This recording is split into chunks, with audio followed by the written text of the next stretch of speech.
ದರ್ಶನ್ ಸೇರಿದಂತೆ 4ವರನ್ನ ಪೊಲೀಸರು ಕಸ್ಟಡಿಗೆ ತೆಗೆದುಕೊಂಡಿದ್ದಾರೆ. ತನಿಖೆ ಮುಗಿದಿದ್ರೆ ಜೈಲಿಗೆ ಕಳಿಸ್ತಾರೆ ಅಂತ ಗೃಹ ಸಚಿವ ಪರಮೇಶ್ವರ್ ಹೇಳಿದ್ದಾರೆ. ದರ್ಶನ್ ಕೇಸ್ನಲ್ಲಿ ಯಾರೂ ಕೂಡ ಇನ್ವಾಲ್ವ್ ಆಗ್ತಾ ಇಲ್ಲ. ದರ್ಶನ್ ಕೇಸ್ನಲ್ಲಿ ಯಾರೂ ಕೂಡ ಮೂಗು ತೋರ್ಸಕ್ಕೆ ಬರೋದಿಲ್ಲ. ಬಿಜೆಪಿ ಶಾಸಕರ ಸಂಬಂಧಿನೂ ಈ ಕೇಸ್ನಲ್ಲಿ ಇದ್ದಾರಂತೆ. ನಮ್ಮ ಪಕ್ಷದವರಿದ್ರೂ ಕೂಡ ತಪ್ಪಿತಸ್ಥರೇ ಅಲ್ವಾ ಅಂತ ಹೇಳಿ ಪರಮೇಶ್ವರ್ ಹೇಳಿದ್ದಾರೆ.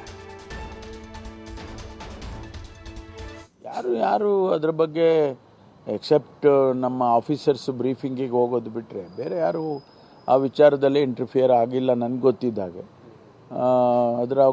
ಅದು ಅವಶ್ಯಕತೆಯೂ ಇಲ್ಲ ಯಾರಿಗೂ. ಯಾರನ್ನು ನಾನಾಗಲಿ ಮುಖ್ಯಮಂತ್ರಿಗಳಾಗಲಿ ಯಾರನ್ನು ಕೂಡ ಈ ವಿಷಯದಲ್ಲಿ ನಾವು ಎಂಟರ್ಟೈನ್ ಮಾಡಿಲ್ಲ. ನಮ್ಮ ಹತ್ರ ಯಾರೂ ಬಂದಿಲ್ಲ ಕೂಡ. ನನ್ನ ಹತ್ರ ಅಂತೂ ಯಾರೂ ಬಂದೇ ಇಲ್ಲ. ಈಗ ದರ್ಶನ್ ಅವರನ್ನು ಮತ್ತು ಇನ್ನೂ 4 ಜನರನ್ನು ಕಸ್ಟಡಿಗೆ ಇನ್ನೂ 1 ವಾರ ಕೊಡಿ ಅಂತ ಕೇಳಿದರು. ಅವರು 2 ದಿವಸ ಕೊಟ್ಟಿದ್ದಾರೆ.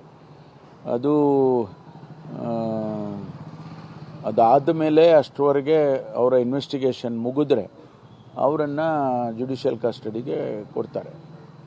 ಈಗ ಪೊಲೀಸ್ ಕಸ್ಟಡಿಗೆ 4 ಜನ, ಮಿಕ್ಕವ್ರನ್ನೆಲ್ಲ ಜುಡಿಷಿಯಲ್ ಕಸ್ಟಡಿನಲ್ಲಿ ಇದ್ದಾರೆ.